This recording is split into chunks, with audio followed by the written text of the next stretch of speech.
오늘 이제 사도신경의 마지막 주제를 다루게 됩니다. 바로 영생에 대한 말씀입니다. 영생이 사도신경의 결론이며 성경의 결론이고 또한 우리 인생의 결론입니다. 사도신경은 전능하신 하나님에 대한 고백으로 시작하여 영원한 생명에 대한 약속으로 끝납니다. 그러나 영생, 이 영원한 생명이라는 것이 하나님의 약속이며 또 축복이고 성경이 말하고 있는 우리 인생의 결론이라는 것도 그렇게 쉽게 받아들여지는 것은 아닙니다. 철로역정이라는 잘 알려져 있는 기독교 고전의 첫 장면을 보면 무거운 짐을 지고 살아가던 사람이 성경책을 읽게 되고 이 세상이 곧 멸망할 것이며 자기 자신도 죽고 심판을 피할 수 없게 된다는 것을 알고는 슬퍼하면서 내가 어떻게 하여야 구원을 얻을 수 있을 것인가 하며 울부짖습니다. 그때 전도자를 만나게 되고 전도자는 저기 빛이 보이는 곳으로 가면 좁은 문이 나오는데 그 문으로 들어가면 어떻게 해야 하는지를 알게 될 것이라고 가르쳐 줍니다. 이 말을 듣고 이 주인공이 전도자가 가르쳐준 그곳을 향하여 가면서 생명, 생명, 영원한 생명 이렇게 외치면서 뛰어갑니다. 이렇게 해서 철로역정이라는 하나님의 나라에 이르게 되는 그의 믿음의 여정이 시작이 됩니다. 저는 철로역정을 처음 읽을 때 이 주인공이 생명, 생명, 영원한 생명 이렇게 외치면서 뛰어가는 장면이 참 인상적으로 보였습니다. 그러면서 스스로 생각해 보았습니다. 나는 영생을 얻기 위해 신앙생활을 하고 있는 것일까? 성경에는 예수님을 찾아와서 어떻게 하면 영생을 얻을 수 있느냐고 묻는 사람들이 등장하지만 제가 만약 지금 여러분들께서 영원한 생명을 얻기 위해서 교회에 오셨습니까? 이렇게 질문을 드린다면 아마도 별로 그렇다는 대답을 하는 분들이 많지 않으실 것입니다. 우리가 교회 다니고 신앙생활을 하는 여러 가지 이유가 있겠지만 오늘날 영생을 위해서라는 이유는 그렇게 일반적이지도 않고 또 그렇게 마음에 와닿지도 않는 것 같습니다. 그 이유는 우리가 성경에서 말하는 영생의 의미를 깊게 생각해 보지 않았기 때문입니다. 성경에서 말하는 영원한 생명이라는 말의 의미를 깨닫기 위해서는 성경에서 말씀하고 있는 생명이란 것이 무엇이며 또한 영원이란 것이 무엇인가에 대한 이해가 전제가 되어야 합니다. 먼저 생명에 대해 이야기를 해보겠습니다. 이미 우리는 여기 이렇게 멀쩡하게 살아 있습니다. 그런데 왜 생명을 얻어야 하는 것입니까? 그런데 한번 이렇게 질문을 드려보겠습니다. 여러분은 얼마나 여러분의 삶의 만족을 느끼며 살고 계십니까? 살아있으나 살아있는 것 같지 않은 그런 순간들을 경험하신 적은 없습니까? 사실 우리가 무슨 대단한 사명을 이루려는 것도 아니고 그저 하루하루 먹고 살아가는 것에도 우리는 많은 노력을 기울여야 합니다. 때로는 하루하루 버티고 사는 것도 기적과 같이 느껴질 때도 있습니다. 평범한 삶 속에서 내게 맡겨지고 내게 요구되는 역할을 감당하는 것도 힘에 벅찰 때가 많습니다. 우리는 늘 돈의 문제에 시달리고 또 관계의 문제 때문에 갈등을 겪습니다. 혹시 여러분은 여러분의 과거의 그림자가 어둡게 지금 나의 인생에 드리우고 있고 현재 하루하루는 힘겨우며 미래는 불투명하고 불확실하다고 느끼며 살아가고 계시지는 않습니까? 삶의 스트레스를 잊게 해주는 작은 위안거리를 찾아다니다가 더 중독적인 쾌락에 빠져들어가 큰 낭패를 보게 되었던 적은 없습니까? 누구 하나 제대로 말이 통하는 사람은 없고 내 모습, 내가 안고 있는 고민을 그대로 나누고 받아줄 사람도 없는 외로운 시간들이 많지는 않습니까? 내 인생이 이게 다인가? 그냥 이렇게 살다 죽으려고 태어난 것인가? 하는 허무가 밀려오는 시간은 없습니까? 많이 수고한 것 같은데 남는 것은 없고 알아주는 사람도 없고 밑빠진 독에 물붓기 같은 인생에 피곤하고 지쳐가고 있지는 않습니까? 연로하신 부모님, 말 안 듣는 자녀들, 내 맘도 몰라주는 배우자, 꼴보기 싫은 사람들 사이에서 나도 내 인생을 찾지 못하여 그렇게 살아가고 있지는 않습니까? 우리는 여기 살아있습니다. 멀쩡하게 살아있습니다. 그런데 사는 것 같지가 않습니다. 뭔가 텅 빈 껍데기만 남은 그런 인생을 살아가는 것 같습니다. 허전하고 허무하고 답답하고 절망스러운 그런 시간들에 끌려다니며 살아가는 시간들도 많습니다. 불면증과 우울증, 공황장애와 강박 증상들이 점점 우리의 주위에, 아니 내 자신에게도 일상화되고 익숙해져 가는 것이 아닌가 하는 생각이 듭니다. 성경이 우리에게 영원한 생명을 약속하는 것은 그냥 그렇게 이대로 무한정 삶이 계속될 것을 말하는 것이 아닙니다. 또한 이렇게 고생스럽게 살다가 죽으면 그래도 천국 가서는 모든 것을 다 잊고 평안하게 지낼 것이다 라는 미래의 위안을 주는 것도 아닙니다. 성경은 하나님이 이 세상을 지으시고 우리에게 생명을 주셨을 때 약속하신 그 생명은 이와 같은 것이 아니라고 말합니다. 정말로 사는 것 같이 사는 삶, 하나님의 풍성하신 생명의 능력 안에서 설레임이 가득한 가슴 벅찬 인생, 은혜와 사랑이 넘치는 삶을 이야기합니다. 성경은 어느 먼 훗날에 대한 이야기를 하는 것이 아니라 지금 여기에서 우리가 누릴 수 있는 새로운 삶의 이야기를 하는 것이며 그 삶의 기쁨과 행복과 은혜가 넘쳐 흘러서 모든 근심과 염려와 절망을 몰아내고 죽음마저도 아무것도 아닌 것으로 만들어버리는, 그래서 영원한, 그래서 풍성한 그런 생명, 그런 삶에 대해서 이야기하는 것입니다. 그러면 영원에 대해서 생각을 해보겠습니다. 성경이 기록되던 시대에는 평균 수명이 30세 정도밖에 되지 않았고 기대 수명도 50세, 60세를 넘기지 못했습니다. 그렇기 때문에 당연히 우리 인생에 이만큼은 주어져야 한다라고 생각되는 그런 시간만큼의 삶을 보장받는 사람은 매우 소수였고, 그래서 인생은 매우 짧고 가볍게만 느껴졌습니다. 그래서 영원한이란 수식어는 더 나은 삶에 대한 충분한 수식어가 되었던 것입니다. 사실 그렇게 성경의 배경을 이야기하지 않다 하더라도 우리 조상들도 장수를 큰 복으로 생각했기 때문에 목숨 숫자를 여기저기 붙여놓고 또 수 놓으면서 그렇게 살지 않았습니까? 그러나 오늘날 우리가 살아가는 시대의 사정은 조금 다릅니다. 우리가 인생은 짧고 예술은 길다라는 말을 하곤 했지만 이제는 예술보다 더 긴 게 인생이 아닌가 하는 생각이 들게 되기도 합니다. 나는 지금 아직도 여기 살아있는데 한 시대를 풍미하던 사조들, 예술가들, 작품들은 잊혀지고 있기 때문입니다. 그래서 영원한 생명이란 말은 오늘날 우리에게 그렇게 인상적이거나 감동적이거나 바람직하게 느껴지지 않습니다. 오늘날 우리는 시간이 부담스러운, 어떤 면에서는 이미 충분히 오랜 시간이 주어져 있는 그런 시대를 살아가고 있기 때문입니다. 은퇴 이후의 삶을 준비하고 노후를 어떻게 살아갈 것인가 하는 것을 생각하는 것도 벅찬데 영원한 삶까지 주어진다는 것, 그것이 그렇게 달갑게 느껴지지 않는 것 같습니다. 이런 이야기가 있습니다. 어떤 사람이 죽었습니다. 그런데 다시 눈을 떠보니 모든 것이 완벽하게 갖추어진 멋진 곳에 와 있다는 것을 알게 되었습니다. 그래서 이렇게 생각합니다. 그래, 내가 참 착하게 살아서 죽어서 이렇게 천국에 왔구나. 그런데 아무리 부족한 것이 없고 아무런 할 일도 없고 맨날 좋은 것만 먹고 좋은 것만 입고 살아간 것이 좋다고 해도 그것도 하루 이틀이지, 이것이 시간이 지나면서 점점 지겨워지고 별 재미를 느끼지 못하게 됐습니다. 그래서 이렇게 영원히 산다는 것, 이건 너무나 답답한 일이 아닌가 하는 생각을 하게 됩니다. 그래서 지나가던 천사에게 물었습니다. 무슨 천국이 이렇게 재미가 없고 지루합니까? 그랬더니 천사가 이렇게 말했다고 합니다. 아니, 당신은 여기가 천국인 줄 알았어. 이렇게 대답을 했답니다. 영원이라는 것은 시간의 길이라고만 생각하면 오히려 그런 무한정의 시간이 우리의 작은 짐을 더 크게 만들고 우리가 소중히 여기는 가치를 더 손상시키게 될 수도 있을 것입니다. 그러므로 성경에서 말하는 영생은 우리가 죽어서 천국에 가서 흰 가운을 입고 맨날 천사의 하프 소리만 들으면서 그렇게 지겹게 영원히 사는 그런 삶을 말하는 것이 아닙니다. 성경이 말하는 영생은 이런 것입니다. 먼저 예수님은 영생에 대해서 정의를 하시면서 요한복음 17장에서 영생이 유일하신 참 하나님과 그의 보내신 자 예수 그리스도를 아는 것이라고 가르쳐 주셨습니다. 여기서 안다는 것은 단지 지식적으로 아는 것을 말하는 것이 아니라 우리가 누군가를 저 사람 내가 아는 사람이다 라고 말할 때처럼 교제의 관계 속에 있는 것을 뜻하는 것입니다. 어떤 사람이 엘리베이터 안에서 어느 유명한 배우 한 사람을 만나게 되었다고 합니다. 근데 너무나 유명한 배우라서 자기도 모르게 마치 잘 아는 사람인 것처럼 친근한 느낌이 들어서 안녕하세요 하고 그렇게 그냥 불쑥 인사를 했더니 그 사람도 너무 다정하게 네, 잘 지내세요 하고 그렇게 인사를 하더라는 거죠. 그러니까 갑자기 사실 우리가 아는 사이가 아닌데 내가 왜 이렇게 얘기했지?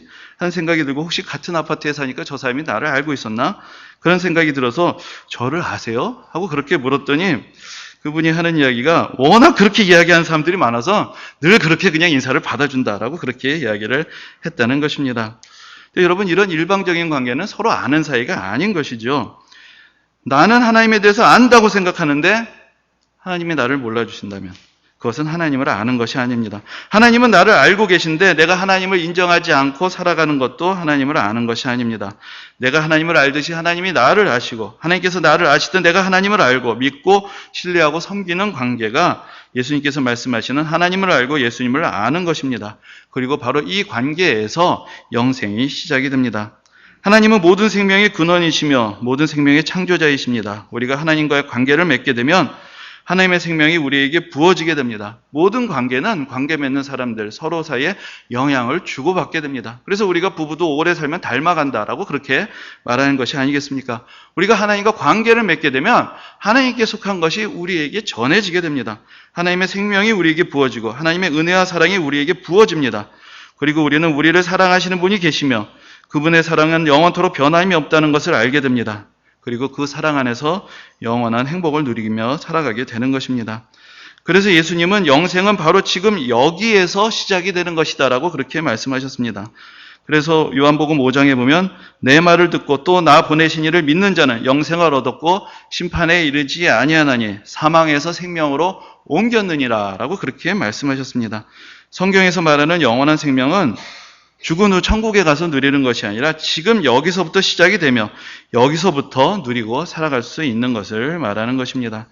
그리고 또한 예수님은 이 영생에 대해서 풍성한 생명이라는 말로 설명을 해 주십니다. 예수님은 오늘 본문인 요한복음 10장에서 내가 온 것은 양으로 생명을 얻게 하고 더 풍성히 얻게 하려는 것이다 라고 그렇게 말씀하셨습니다. 저는 여기서 이 생명을 더 풍성하게 얻는 것, 이것이 오늘날 우리에게는 영원한 생명을 이해하는데 좋은 해석이 된다라고 그렇게 생각합니다. 그냥 시간이 무한정 길어지는 것이 아니라 생명의 능력을 풍성하게 얻게 되는 것, 그것이 바로 영생인 것입니다. 그래서 앞에 말씀드린 것처럼 성경에서 영원한이라고 표현할 때 그것은 단지 무한히 긴 시간만을 말하는 것이 아니라 측량할 수 없는 풍성한 차고 넘치는 그러한 생명을 우리에게 말씀하고 있는 것입니다. 그러면 그 풍성한 생명이란 것은 무엇일까요? 그것은 우리가 하나님의 형상대로 지음받은 존귀한 존재라는 것을 알고 하나님의 은혜와 사랑 안에서 살아가며 우리 각자에게 허락하신 재능과 은사를 마음껏 발휘하고 내 자신의 선한 가능성을 나타내며 기쁨과 만족과 행복을 누리며 살아가는 그런 삶을 말하는 것입니다. 그리고 나 자신으로 인해 내 주위에 있는 모든 사람들이 더불어 행복을 느끼게 되는 그런 관계를 누리며 살아가는 것입니다. 육신으로는 건강하고 활력이 넘치고 정신적으로는 긍정적이고 기쁨과 평안을 누리고 영적으로는 하나님과 교제하며 우리를 사랑하시는 그 하나님의 사랑을 누리며 살아가며 감사하는 그러한 삶, 그것이 성경에서 우리에게 약속하시는 풍성한 삶이 되는 것입니다. 그리고 하나님은 그러한 삶을 지금부터 영원토록 누리게 하시겠다고 약속하셨고 우리는 사도신경을 암송하며 영생을 믿습니다라고 고백할 때마다 그 약속을 나도 믿는다라고 그렇게 고백을 하는 것입니다. 그런데 사실 문제는 우리가 예수를 믿어도 별로 이러한 생명의 능력을 경험하지 못하고 있다라는 데 있습니다. 성경은 우리가 이러한 생명을 누리며 살아가지 못하는 것이 죄가 우리와 하나님 사이를 가로막고 있기 때문이다라고 그렇게 말씀합니다. 죄가 하나님과 우리 사이를 가로막고 있다는 것은 우리가 특별히 대단히 악한 일을 저지르며 살아가고 있다는 것을 말하는 것이 아닙니다.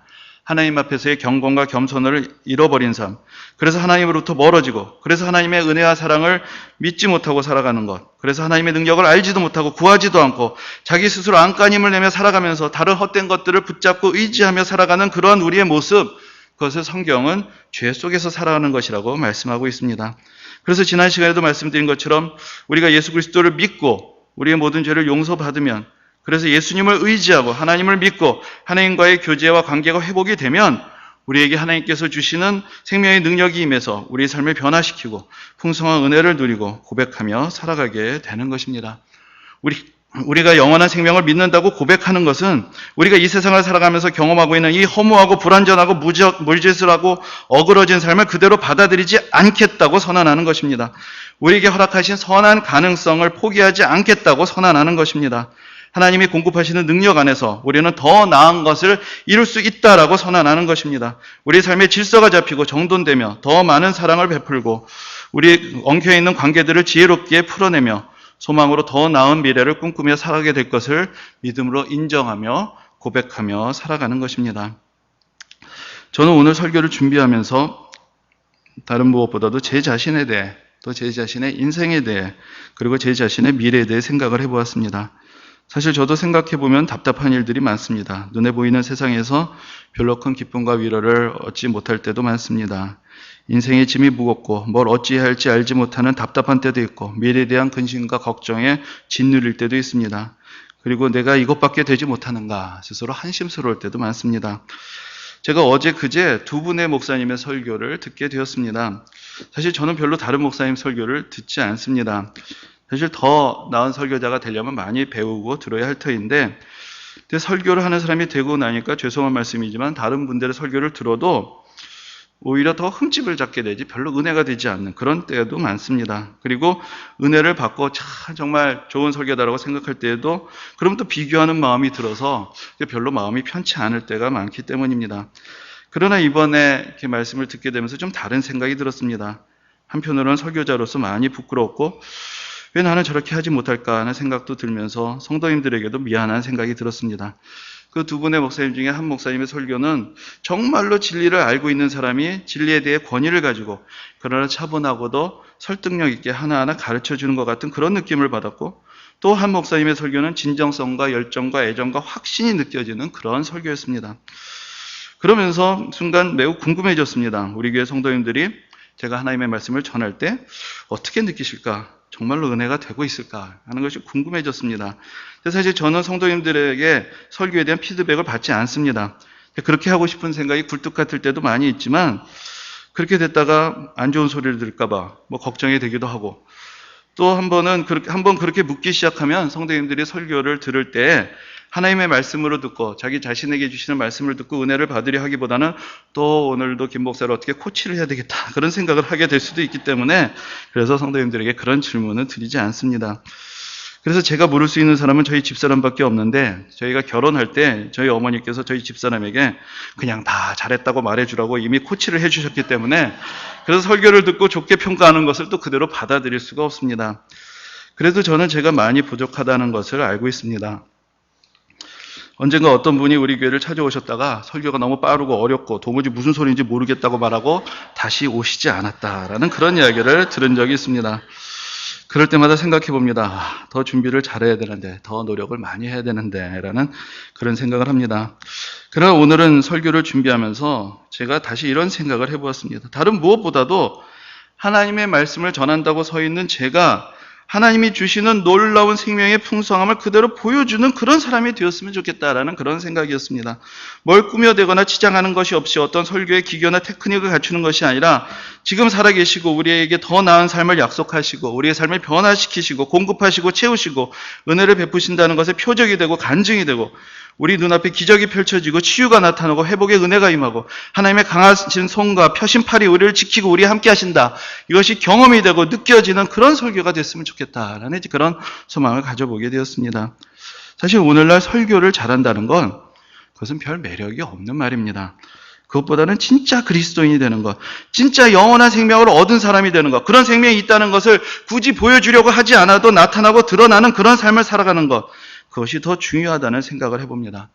여러분, 사람들마다 만날 때 우리가 받는 느낌들이 있습니다. 어떤 사람은 가까이만 가도 사람의 김이 빠지게 합니다. 기운이 빠지고 나도 우울하게 만들고 입만 열면 사람을 불편하게 하는 사람이 있습니다. 그러나 어떤 사람은 가까이 다가가기만 해도 기운이 나고 아무런 말을 안 해도 손만 잡아도 힘을 얻게 되는 그런 사람이 있습니다.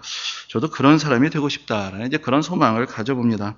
여러분, 하나님은 살아계시고 하나님의 나라는 우리의 가까이 있습니다. 그리고 오늘도 하나님은 우리를 사랑하십니다. 부족하고 연약하고 실수 많고 허물 많은 사람들을 사랑하시고 고치시고 위로하시고 꿈을 꾸게 하시고 소망을 갖게 하시고 그런 사람들을 통해서 다른 사람들에게 그 소망과 사랑을 나누게 하시고 전하게 하시는 그 하나님의 역사는 지금도 오늘도 일어나고 있습니다. 저는 요즘 다짐을 합니다. 나는 더 나은 사람이 될 것이다. 나에게는 더 나은 미래가 있다. 나는 내 안에 있는 선한 가능성들이 실현되는 것을 보게 될 것이다. 나를 통해서 많은 사람들이 행복을 누리고 기쁨을 느끼게 될 것이다. 나의 과거의 실수와 실패에 무너지지 않고 지나친 욕심과 헛된 기대에 사로잡히지 않고 내 모습 그대로, 내 허물과 연약함 그대로 나의 자신을 사랑하며 그러나 더 나은 모습으로 스스로를 가꾸어가고 다른 사람들에게 도전을 주고 소망의 근거가 되는 그런 삶을 살아가겠다라고 그렇게 다짐을 해봅니다.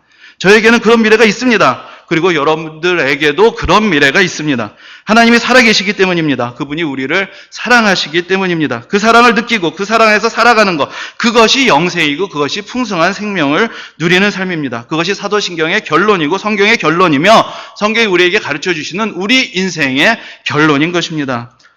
여러분, 우리가 그동안 암송했던 말씀들을 다시 떠올려 보시기 바랍니다. 영접하는 자, 곧 그의 이름을 믿는 자들에게는 하나님의 자녀가 되는 권세를 주십니다. 하나님이 이 세상을 이처럼 사랑하사 독생자를 보내주셨고 하나님의 아들 예수 그리스도를 믿는 사람의 인생은 절망하여 멸망에 이르지 않고 영원한 생명의 기쁨을 누리게 됩니다. 죄의 싹은 사망이지만 그 사망은 우리 인생의 결론이 되지 않을 것입니다. 우리에게는 예수 그리스도를 통해 하나님께서 은사로 선물로 주시는 영원한 생명이 있습니다. 하나님의 말씀이 우리의 길에 등불이 되어 주실 것이고 우리에게 평안과 안식을 주실 것입니다. 하나님은 우리를 통해서 땅끝까지 하나님의 은혜와 사랑을 예수 그리스도의 구원의 복음을 증거하게 하실 것입니다. 여러분, 우리가 그동안 계속해서 묵상해온 사도신경의 고백을 다시 생각해 보시기 바랍니다. 전능하시고 우리의 아버지가 되시는, 그래서 우리의 생명의 근원이 되시는 하나님이 이 세상을 지으시고 우리에게 생명을 주셨습니다. 우리는 그분의 사랑받는 자녀들입니다. 그분은 우리에게 그 사랑을 보여주시기 위해 예수 그리스도를 보내셨습니다. 예수님은 십자가 위에서 우리의 모든 죄와 허물을 대신 감당하시고 고통당하시고 우리를 향하신 하나님의 사랑을 보여주셨습니다. 그리고 예수님은 죽음을 이기시고 승리하심으로 우리를 에워싸고 있는 모든 어둡고 부정적이며 절망적인 현실을 깨뜨리셔서 우리의 영원한 소망의 근원이 되셨습니다. 오늘도 성령이 우리와 함께 하시며 하나님의 사랑을 알게 하시고 우리를 도우시며 우리가 더욱 간절히 하나님의 은혜를 사모하며 기도하게 하십니다. 성령은 교회 안에서 역사하시면서 하나님의 자녀들을 불러 모으시고 하나님의 은혜 안에서 모든 죄와 허물이 사함을 받고 우리의 모든 연약함과 상처가 고침을 받으며 치유를 받게 하시고 예수 그리스도의 생명의 능력을 우리에게 부어주셔서 부활의 소망과 영원한 생명의 축복을 지금도 베풀어 주십니다. 우리는 이러한 믿음을 가진 사람들이고 이러한 믿음을 향하여 나아가는 사람들이고 이러한 믿음의 고백을 하는 사람들입니다. 우리는 선택받고 축복받고 은혜 받은 사람들입니다. 우리는 이제 이 믿음의 고백이 우리의 삶이 되고 우리의 현실이 되고 우리의 미래가 되는 것을 보게 될 것입니다. 우리는 살아있는 사람들이 될 것입니다. 생생하게 살아있는 사람들이 될 것입니다. 우리 교회도 살아있는 교회가 될 것입니다. 생생하게 살아있는 생명의 능력으로 넘치는 희망과 미래가 있는 꿈이 가득한 위로와 사랑이 가득한 하나님의 나라가 여기 있구나 하는 것을 느낄 수 있는 그런 교회가 될 것이고 우리는 모두 우리의 삶에 베풀어 주신 생명의 능력으로 그런 인생을, 그런 교회를 함께 만들어가게 될 것입니다. 우리가 사도신경에 대해서 그동안 고백해왔지만 사도신경은 뭔가 딱딱한 교리를 우리에게 말하고 있는 것이 아닙니다. 사도신경은 우리에게 하나님의 사랑을 말하는 것입니다. 우리를 사랑하시는 아버지 하나님이 우리에게 베푸신 은혜를 그리고 약속하신 축복을 우리가 인정하고 믿고 고백하게 하는 것입니다. 우리가 모두 그 사랑을 알기를 원하고 그 믿음 안에 거하기를 원하며 그 소망 안에서 살아가게 되기를 우리 주님의 이름으로 축원합니다. 아멘. 이 시간 우리 함께 기도하기를 원합니다.